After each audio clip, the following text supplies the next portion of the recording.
So, picture this. It's 1848, and France is on fire with a revolution for liberty, equality, and fraternity. But then, just a few short years later, the Republic is gone, and an emperor is back in charge. What on earth happened? Well, let's dive into Karl Marx's brilliant and pretty biting analysis of how a revolution can end up eating itself, the 18th Brumaire of Louis Bonaparte. Right out of the gate, Marx hits us with one of the most famous opening lines in political writing. He's basically setting the stage for a grand comparison.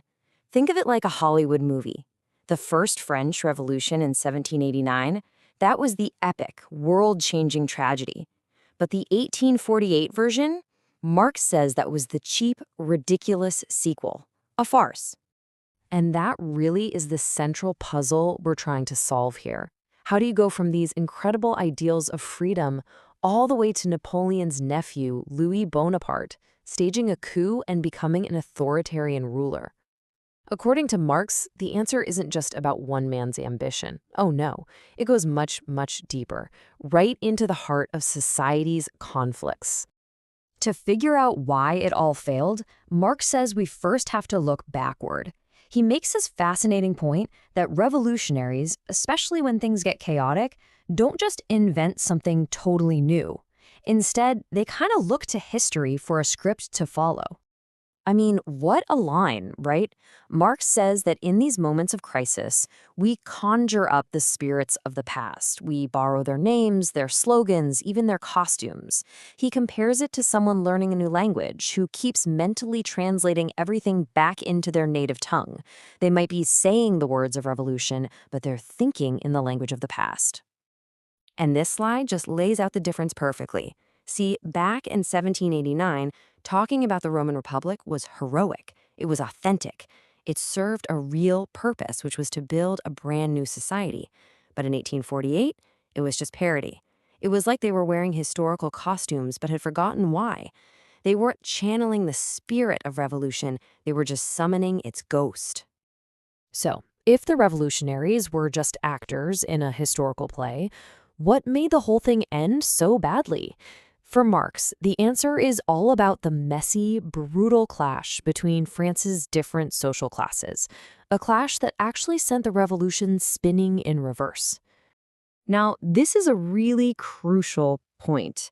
The first revolution was like a rocket ship, an ascending line, where each group pushed things even further than the last. But 1848 was the complete opposite. It was a story of retreat, a revolution moving backward, a descending line where each class turns around and betrays the one right below it. Marx breaks down this downward spiral for us step by step. First, the working class gets absolutely crushed by an alliance of basically everyone else. Then, the very Republicans who led that charge get thrown overboard by the more conservative property owners. And finally, that conservative coalition gets so paralyzed by its own infighting that it can't govern, leaving the door wide open for an autocrat. As Marx so vividly puts it, each party kicks from behind at the one driving forward. And this leads us to the biggest, most mind-bending irony of the whole story: how the ruling class, the French bourgeoisie, actively helped destroy its own political power. The main player here was a group called the Party of Order. But don't let the name fool you. It wasn't some united front. It was a shaky coalition of different wealthy factions who couldn't even agree on which king they wanted. So what held them together? Not loyalty. It was a desperate, all-consuming desire to protect their stuff, their property, their money, from the perceived chaos of the revolution. And to protect their wallets, they went to war with democracy itself. Any call for reform, no matter how small, was immediately branded as dangerous socialism. Any protest was a threat to property, family, religion, and order.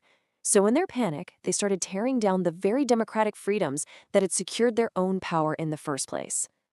And this is the core contradiction Marx points his finger at. The bourgeoisie essentially decided that to protect its economic power, it had to give up its political power.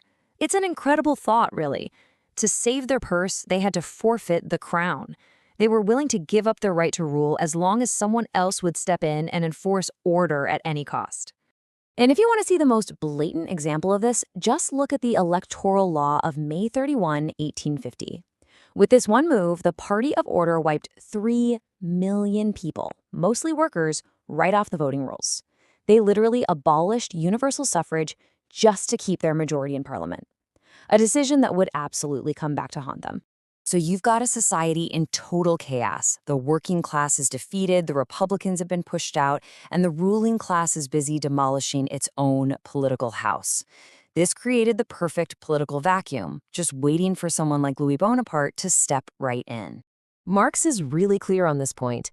Bonaparte was not some evil genius who outplayed everyone. He was a symptom of the disease, not the cause.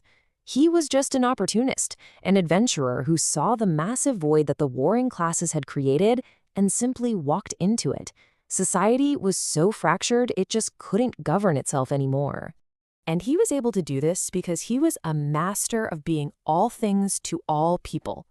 To the peasants in the army, he was Napoleon's nephew, a symbol of past glory. To the big money bourgeoisie, he was a safe bet, a bridge back to order. And even to the defeated workers, he looked like a way to get revenge on the very Republicans who had betrayed them. He was a blank slate that every single group could project its own hopes and resentments onto. So this is the crucial takeaway. The strongman didn't really seize power. It was practically handed to him.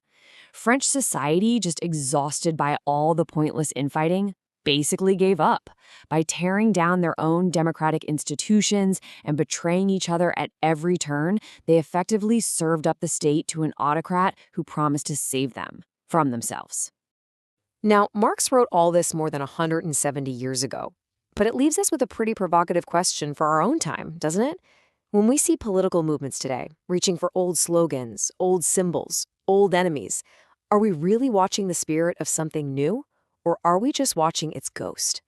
And what tragedies from our own past are we in danger of repeating as farce?